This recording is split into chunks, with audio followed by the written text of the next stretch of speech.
10, 9, 8, 7, 6, 5, 4, 3, 2, 1, 0.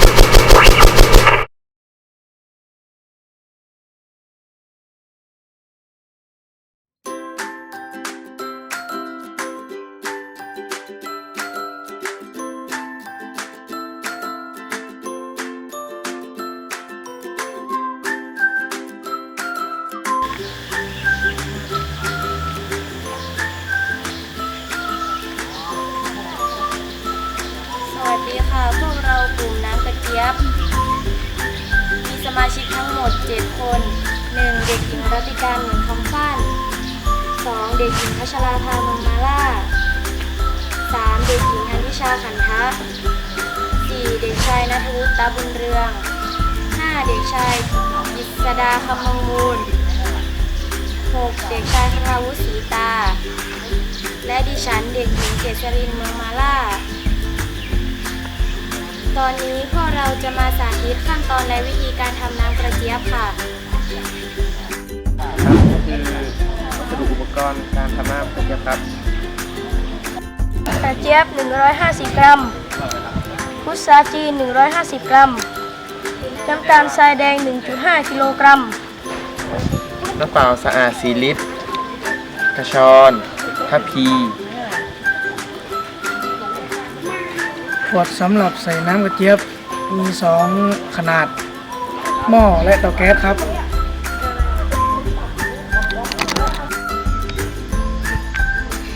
ต่อไปจะเป็นขั้นตอนและวิธีการทำน้ำกระเจี๊ยบ เราจะมาตั้งหม้อและเราจะเทน้ำใส่ลงไปในหม้อ จะใส่ลงไปตามที่เราจะทำกันนะคะ ตามปริมาณคนค่ะ แล้วเราก็จะจุดแก๊สนะคะ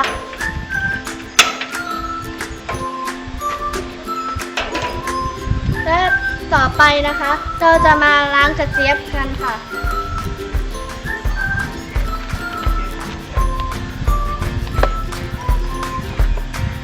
เราล้างกระเจี๊ยบเสร็จเราก็จะเอากระเจี๊ยบมาไว้ในกระชอนค่ะ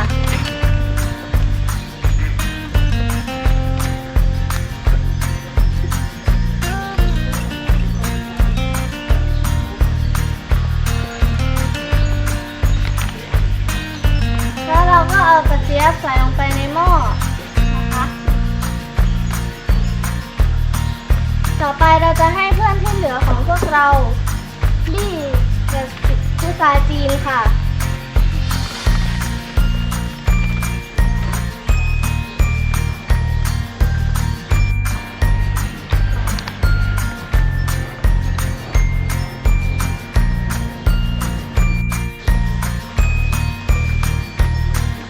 แล้วเราก็จะเอาพุทราจีนนะคะ ใส่ลงไปในหม้อที่เราต้มกระเจี๊ยบอยู่ค่ะ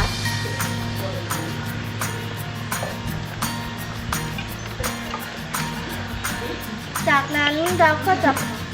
ปิดฝานะคะ เราจะรอน้ำเดือดสักประมาณ 10-15 นาทีค่ะ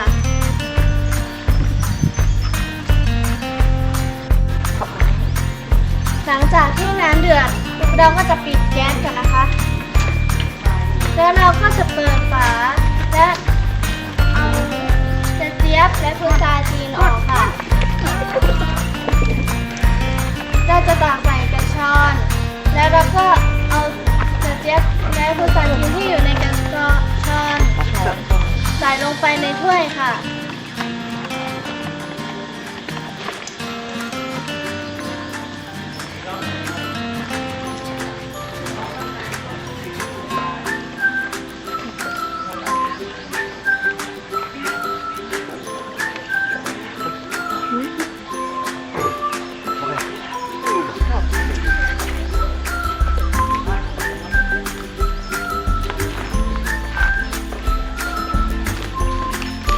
ค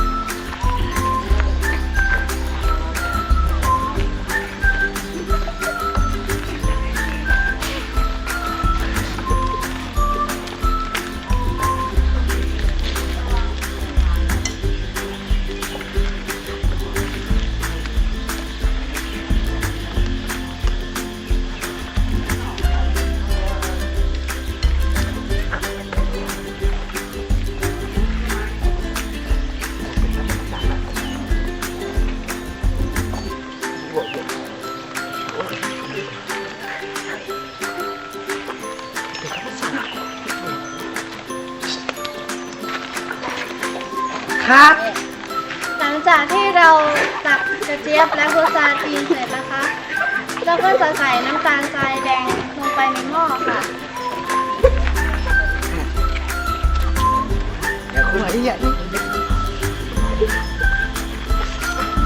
โดยเราจะใส่น้ำตาล 1.5 กิโลกรัมค่ะโอ๊ยตัวมันชื่อ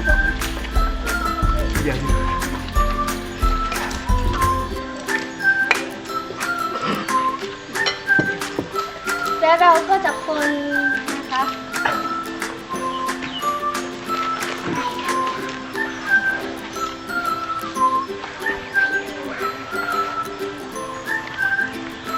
คนให้มันละลายค่ะ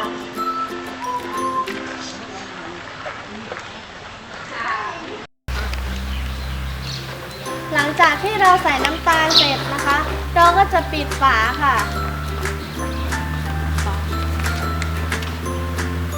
แล้วเราก็จะเปิดแก๊สกันนะคะ แล้วรอให้น้ำเดือดสักประมาณ 5 นาทีค่ะ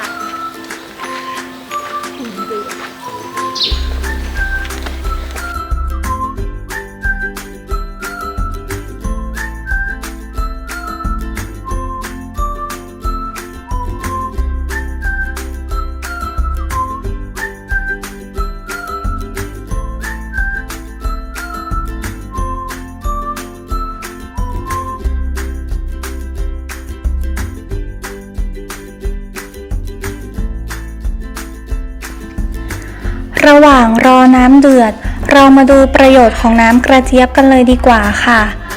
1. ป้องกันและรักษาไตพิการ น้ำกระเจี๊ยบมีส่วนช่วยในการป้องกันและรักษาอาการของโรคไตพิการ รวมถึงช่วยป้องกันภาวะไตวายในคนที่มีปัญหาไตผิดปกติด้วย ซึ่งน้ำกระเจี๊ยบจะทำหน้าที่ในการขับเอาสารพิษในไตออกมาในรูปของปัสสาวะพร้อมกระตุ้นให้ไตมีการทำงานที่ปกติมากขึ้นเพียงแค่ดื่มน้ำกระเจี๊ยบบ่อยๆเท่านั้น 2. บรรเทาอาการไข้ในคนที่มีอาการไข้การดื่มน้ำกระเจี๊ยบก็ช่วยบรรเทาและลดไข้ได้เป็นอย่างดีโดยสรรพคุณของกระเจี๊ยบจะช่วยลดอุณหภูมิในร่างกายให้อยู่ในระดับที่สมดุลพร้อมกำจัดเชื้อไวรัสหรือเชื้อแบคทีเรียที่เป็นสาเหตุของไข้หวัดได้อย่างอยู่หมัดเลยค่ะไม่ว่าไข้จะสูงแค่ไหนแค่ดื่มน้ำกระเจี๊ยบก็ลดไข้ได้แน่นอนค่ะ 3. ละลายไขมันในเส้นเลือดน้ำกระเจี๊ยบมีส่วนช่วยในการละลายไขมันในเส้นเลือดลดคอเลสเตอรอลบรรเทาและป้องกันโรคเบาหวานทั้งยังช่วยควบคุมระดับความดันเลือดให้เป็นปกตินอกจากนี้หากดื่มน้ำกระเจี๊ยบเป็นประจำก็สามารถลดไขมันส่วนเกินในร่างกายและลดความอ้วนได้เช่นกันแต่ทั้งนี้จะต้องลดปริมาณน้ำตาลสักนิดเพื่อให้สามารถลดน้ำหนักได้อย่างมีประสิทธิภาพมากขึ้นนั่นเองค่ะ 4. แก้อาการคอแห้งดับกระหายน้ำกระเจี๊ยบสามารถแก้อาการคอแห้งและดับกระหายได้เป็นอย่างดีเพราะน้ำกระเจี๊ยบมีรสชาติหวานๆเปรี้ยวๆให้ความรู้สึกชุ่มคอดื่มแล้วสดชื่นสบายใจจึงเป็นเมนูเครื่องดื่มที่หลายคนนิยมทำเพื่อบริการในการประชุมหรือการนัดทำกิจกรรมต่างๆโดยเฉพาะช่วงอากาศร้อนๆแค่ได้ดื่มน้ำกระเจี๊ยบก็ช่วยดับกระหายและคลายร้อนได้อย่างดีเยี่ยมเลยล่ะ5. ป้องกันโรคมะเร็งไม่อยากเป็นมะเร็งแค่ดื่มน้ำกระเจี๊ยบบ่อยๆเป็นประจำก็สามารถป้องกันและยับยั้งการเจริญเติบโตของเซลล์มะเร็งได้เป็นอย่างดีเพราะน้ำกระเจี๊ยบมีสารเอนโทไซยานินและสารโพลิฟีนอลที่มีฤทธิ์ในการยับยั้งเซลล์ผิดปกติและช่วยสลายเซลล์มะเร็งในระยะแรกหรือหากเป็นมะเร็งระยะสุดท้าย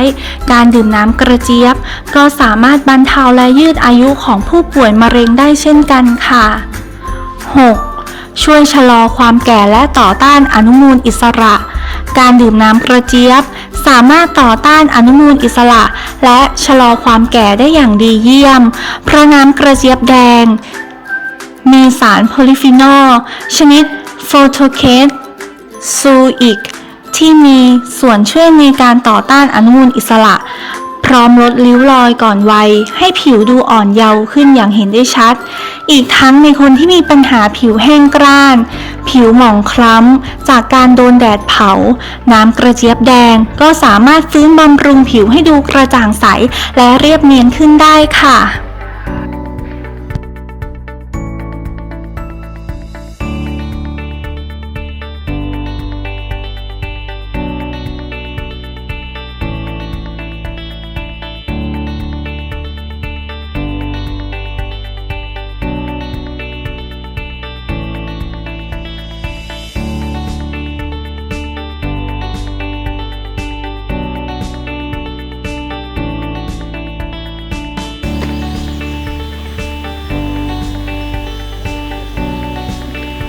สวัสดีค่ะพวกเรากลุ่มน้ำอัญชันมะนาวมีสมาชิกทั้งหมด 7 คน 1. เด็กหญิงชัชดาพรแก้ววงสาย 2. เด็กหญิงศรีลินทาคำจำปา 3. เด็กชายรัตภูมิวงศา 4. เด็กชายพิชัยยุทธนันทิมา 5. เด็กชายประทิตคำทิพย์ 6. นายสันติเดชสุทธิผล และดิฉันชื่อเด็กหญิงวชิรยายาลังสีค่ะ และตอนนี้พวกเราจะมาสาธิตขั้นตอนและวิธีการทำน้ำอัญชันมะนาวค่ะ วัสดุอุปกรณ์การทำน้ำอัญชันมะนาวมีอย่างนี้ครับ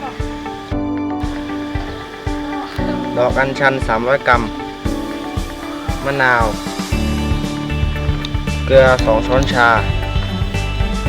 น้ำตาลทรายแดง 1.5 กิโลกรัมครับ น้ำเปล่าสะอาด 4 ลิตร กระชอน ทัพพี ขวดสำหรับใส่น้ำอัญชันมะนาว มี 2 ขนาด หม้อ และเตาแก๊สครับ ตอนนี้นะคะก็ถึงขั้นตอนวิธีการทำน้ำอัญชันมะนาวแล้วค่ะ ก่อนอื่นนะคะเราต้องเอาหม้อนะคะที่เราเตรียมไว้มาตั้งที่เตาก่อน จากนั้นเราก็เอาน้ำที่เราเตรียมไว้นะคะลิตรมาเทลงไปในหม้อนะคะที่เราเตรียมไว้ค่ะ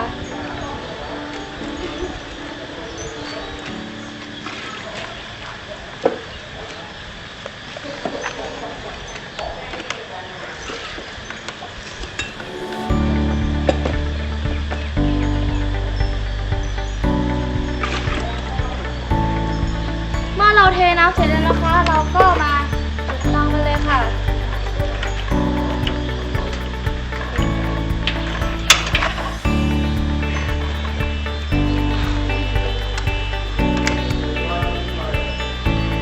ตอนนี้เราก็จุดเตาเสร็จแล้วนะคะ เราก็มาเริ่มล้างดอกอัญชันกันเลยค่ะ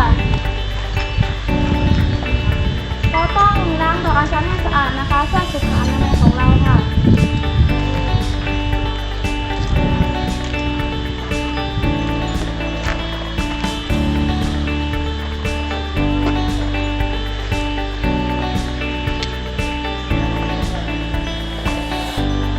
เมื่อเราล้างดอกอัญชันเสร็จแล้วนะคะ เราก็จะนำดอกอัญชันที่เราเตรียมไว้มาใส่ลงในหม้อค่ะ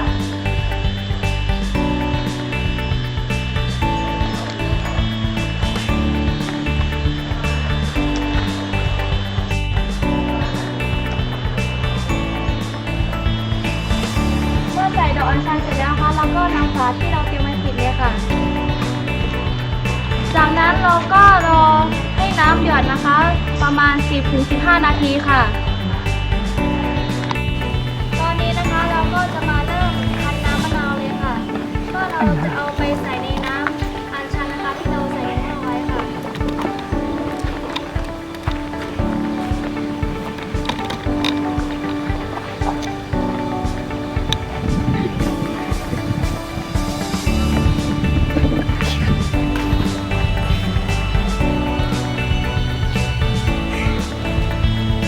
เ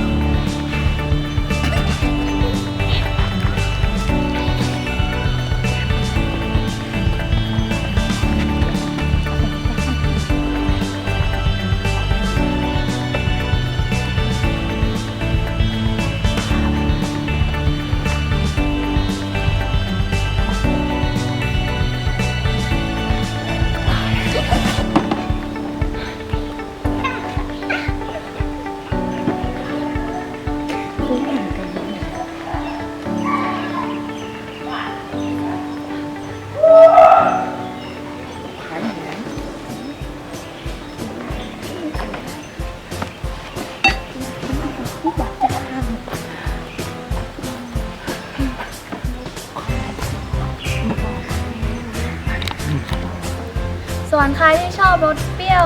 มากๆนะคะ ก็ใส่น้ำมะนาวเยอะๆก็ได้ค่ะ ตามที่ต้องการค่ะ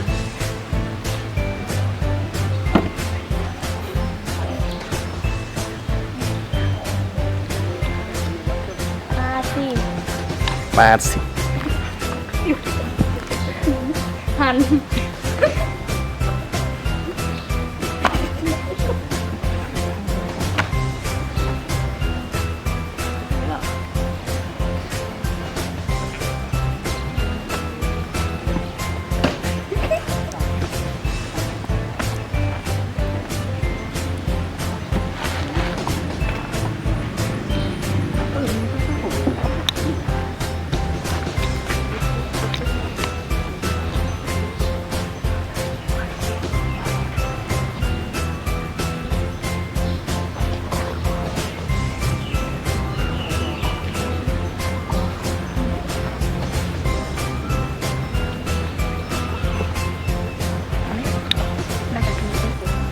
จากนั้นนะคะเราก็จะเอาน้ำมะนาวที่เราคั้นเสร็จแล้วใส่ในถ้วยค่ะ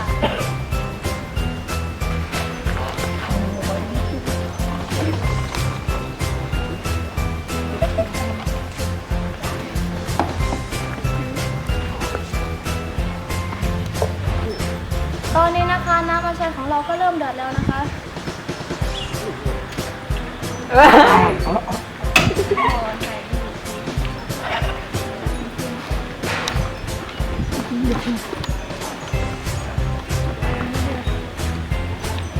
น้ำอัญชันของเรานะคะจะกลายเป็นสีน้ำเงินค่ะ ส่วนดอกของมันนะคะจะเป็นสีซีดค่ะ จากนั้นเราก็จะตักดอกอัญชันออกนะคะ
ตอนนี้นะคะเราก็ตักดอกอัญชันออกจากหม้อเสร็จแล้วค่ะ ต่อมานะคะเราก็จะใส่น้ำตาลลงไปในหม้อค่ะ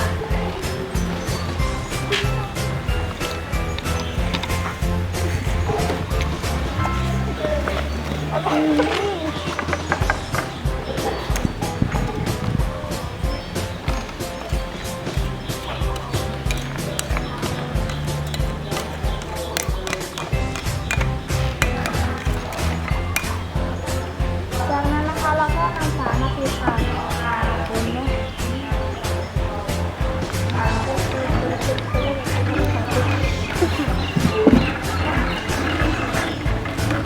จากนั้นเราก็คนให้น้ำตาลละลายค่ะ